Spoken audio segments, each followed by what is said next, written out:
दंतेवाड़ा में 2 दिनों पहले जो एक बड़ी घटना हुई जिसमें हमने अपने 10 जवानों को खोया और एक सिविल ड्राइवर को भी खोया, उस पर पुलिस लगातार जांच कर रही है। और जांच करने के बाद पुलिस ने एक बड़ा खुलासा किया है। पुलिस ने ये जानकारी जुटाई है कि आखिर इस इतने बड़े हत्याकांड के पीछे किस माओवादी कैडर का हाथ था। तो इस पर पूरे विधिवत और पूरे डिटेलिंग में बातचीत करते हैं। नमस्कार, मैं विकास तिवारी हूँ और आप बस्तर टॉकीज देख रहे हैं। दरअसल हमारे साथ इस वक्त बस्तर के आईजी सुंदरराज पी जी हैं साथ में। सर, स्वागत है आपका बस्तर टॉकीज में। सर, ये जो एक हृदय विदारक घटना हुई है और इसमें हमने अपने जवानों को भी खोया, इस पर लगातार जाँच भी की जा रही है। कल आपने बताया कि इस पर कुछ माओवादियों के खिलाफ FIR दर्ज की गई है। सर, बताएंगे लगभग कितने माओवादियों के खिलाफ नामजद दर्ज की गई है FIR और कौन सी धाराओं में, और साथ ही साथ इसमें का जो मुख्य अभियुक्त है, जो मेन कैडर माना जा रहा है, वो कौन है, उसकी क्या प्रोफाइलिंग प्रोसेस है? दिनांक 26 अप्रैल को जिला दंतेवाड़ा एवं सुकमा के सीमावर्ती इलाके में माओवादी को उपस्थिति का आसूचना के आधार पर हमारा DRG दंतेवाड़ा की टीम द्वारा अभियान संचालित की गई। इस अभियान के दौरान माओवादी के डेरा के ऊपर भी कार्रवाई करते हुए 2 संदिग्ध माओवादी को पुलिस ने हिरासत में लेकर आगे कार्रवाई कर रहा है। पूछताछ की कार्रवाई जारी है।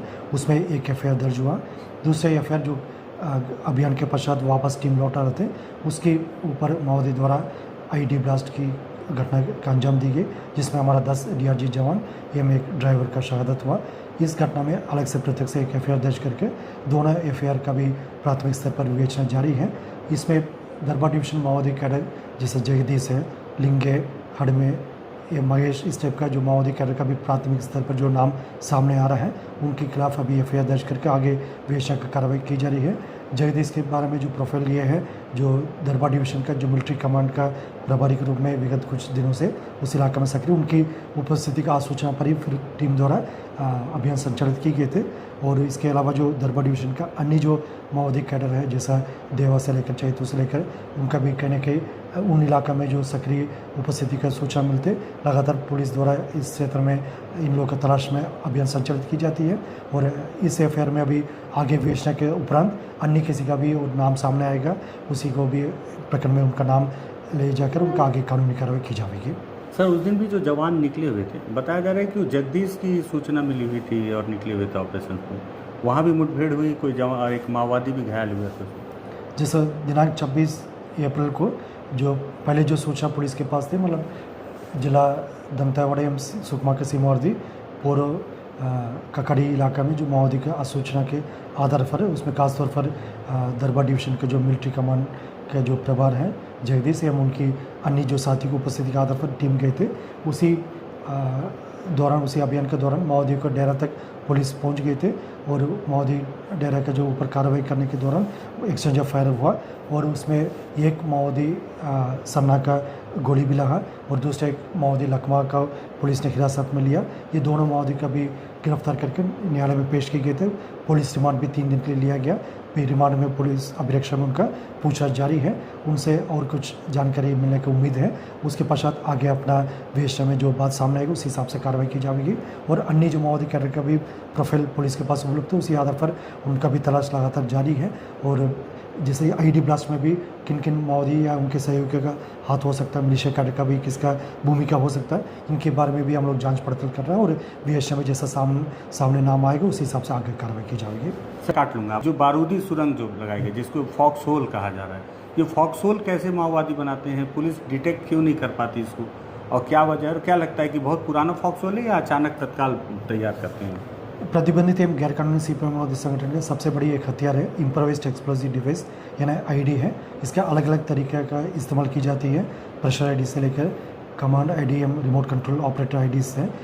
जैसे 26 अप्रैल की घटना में अभी तक जो जांच पड़ताल में जो मोडस ऑपरेंडी ये समझ में आ रहा है, माओवादी द्वारा सड़क के नीचे सुरंग के माध्यम से एक फॉक्स होल मैकेनिज्म के तरीके से IED लगाकर लगभग 100 मीटर दूर तक बिजली का तार, जो इलेक्ट्रिक वायर जिसको बोले जाते हैं, उसको कैमोफ्लेज करके लेकर गए थे और उस पॉइंट से IED को एक्टिवेट किए गए थे। जैसा आमतौर पर जो फॉक्स होल या सुरंग बनाने के लिए माओवादियों का सड़क के किनारे से टनल करते करते वो लगभग सड़क के जो बीच पॉइंट तक टनल को पहुंचा जाता है। उसके बाद फिर उसको एक्सप्लोजिव मटेरियल, उसके बाद में फिर पत्थर की या मिट्टी से उसकी पैकिंग की जाती है और उसके बाद फिर तार को ले जाकर जो ट्रिगर पॉइंट तक उसका कैमोफ्लेज की जाती है और जिस दिन उनके लिए अनुकूल एक परिस्थिति निर्मित होते हैं उसमें वो ट्रिगर को एक्टिवेट करते हैं। इसी मैकेनिज्म के माध्यम से महोदय द्वारा इस घटना को अंजाम देने का अभी तक बात सामने आ रहा है।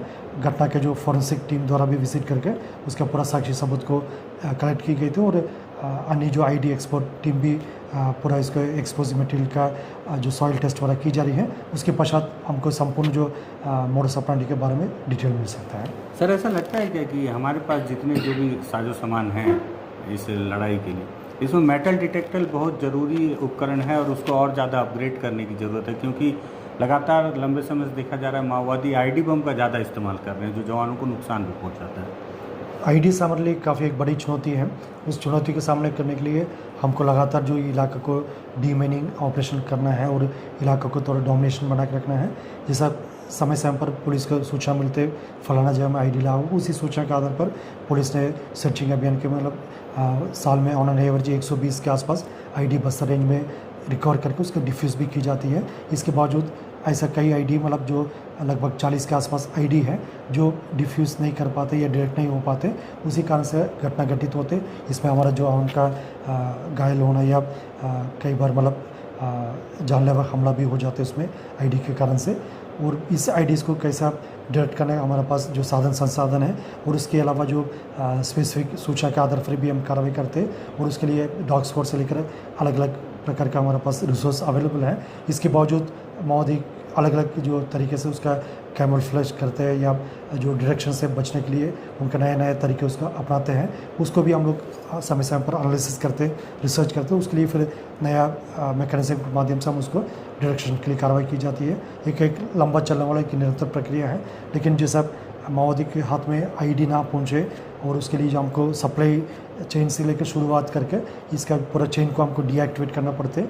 ये कंटिन्यूस प्रोसेस जिसमें लगातार हमको कुछ सफलता भी मिला है, लेकिन इसके बावजूद भी कुछ घटना घटित हो रहा है। उसके लिए हमको और आगे बेहतरीन तरीके से हमको अपना कार्य योजना बनाकर कार्रवाई करने की आवश्यकता है। सर एक बहुत अच्छी बात कही, हालांकि मैं ख़त्म करने वाला था लेकिन ये ज़रूरी सवाल है, माओवादियों तक इतना बारूद पहुंचता कैसे है? और आपने बताया कि कई जगह पे सफलता मिली है। कई दफ़े हमने देखा है कि बस्तर में ये जो लाइमस्टोन की खदानें हैं इसमें भी विस्फोटक का इस्तेमाल किया जाता है और इसके माध्यम से भी माओवादियों तक बारूद पहुंचा है।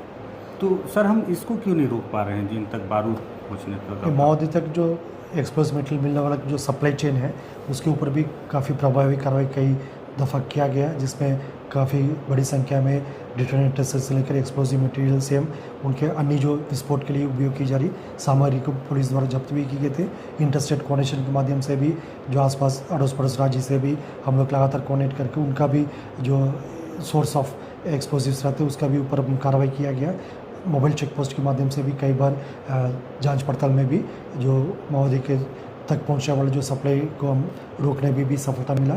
इसके बावजूद भी कहीं ना कहीं प्रिफ्रेज हो रहा है, वो लगातार इसमें भी हम लोग कार्रवाई कर रहे हैं और भी अपना कार्रवाई को मजबूत करने की आवश्यकता है। इसमें निरंतर रूप से हम लोग आने वाले समय में समीक्षा करके कार्रवाई करें ताकि माओवादी को जो सप्लाई नेटवर्क और उनके जो पूरा मैकेनिज्म का अंजाम देने वाला जो चेन होते हैं, जो उसका ट्रिगर एक्टिवेट करने से लेकर जो उनका सूचना देने वाला जो ईयरली बोनस भी होते हैं, ये पूरा एक कंप्लीट चेन तब पूरा होते तभी माओवादी द्वारा इस टाइप की घटना को अंजाम देकर हमारा नुकसान पहुंचाने में सफलता मिलता है उनको। इनके चेन में कोई ना कोई एक कड़ी हम तोड़ देगा, फिर माओवादी इस टाइप की घटना का अंजाम नहीं दे पाते। इस पर लगातार हम कार्रवाई कर रहे हैं। तो बस्तर आईजी सुंदराज पी ने बताया कि किस तरह से जो उन माओवादियों को भी डिटेक्ट कर लिया गया है जिन्होंने इतनी बड़ी घटना को अपने नेतृत्व में अंजाम दिया है। बस्तर में माओवादियों के साथ पुलिस की एक लड़ाई चल रही है और ये गुरिल्ला वार पद्धति से माओवादी हमेशा वार करते हैं, जिसमें हमेशा छुपकर वार किया जाता है। और यही वजह है कि बहुत बारीक रणनीतियों पर भी हम बातचीत नहीं करते, क्योंकि रणनीतियों के खुलासा होने पर ही हर बार दोनों ही पक्ष से एक दूसरे की रणनीतियों का काट निकाला जाता है। तो ये एक महत्वपूर्ण जानकारी थी कि इतनी बड़ी घटना में किस तरह से कुछ प्रमुख माओवादियों के नाम आए हैं, उनके खिलाफ में जो मामले दर्ज किए गए हैं और उनके खिलाफ अब पुलिस का कहना है कि जल्दी ऑपरेशन करके उन्हें गिरफ्तार करने की कोशिश की जाएगी। उन्हें एक ऑप्शन और भी दिया जा रहा है इस समय राज्य सरकार और पुलिस के द्वारा कि वो समर्पण भी कर सकते हैं, जिसमें उन्हें समर्पण नीति का लाभ देने की बात भी सरकार के द्वारा की जाती है। अगर आपको लगे कि ये महत्वपूर्ण जानकारी थी और इसे शेयर करना चाहिए तो आप इस वीडियो को शेयर कीजिएगा और बस्तर टॉकीज को जरूर सब्सक्राइब कीजिएगा। धन्यवाद।